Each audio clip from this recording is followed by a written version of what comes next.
Ano lulutuin natin yan? Pakbet Ilocano. Ito yung mga ricadong prepare ko, bawang, sibuyas, at saka luya.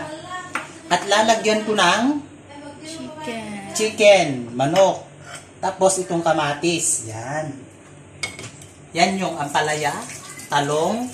Sige, ampalaya, talong, kalabasa, tapos may kamote.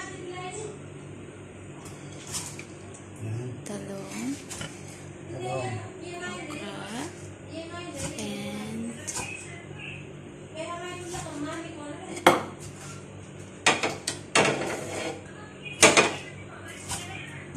and this one. And this is kamote. Sweet tomato.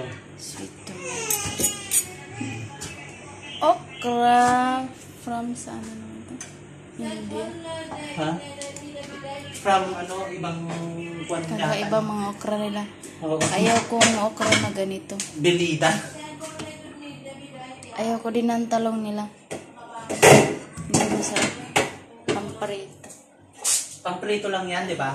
Yes. Masarap yan, pamprito.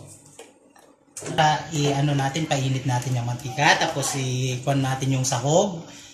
Yan, sibuyas, bawang, luya. Tapos, isangkot sa natin yung manok ng pakbit natin. Yan, ilagay ko ang sibuyas. Yan, sibuyas, bawang, luya. Yan. Sibuyas, bawang, luya. Yan. Hintay natin mag-brown ang sibuyas.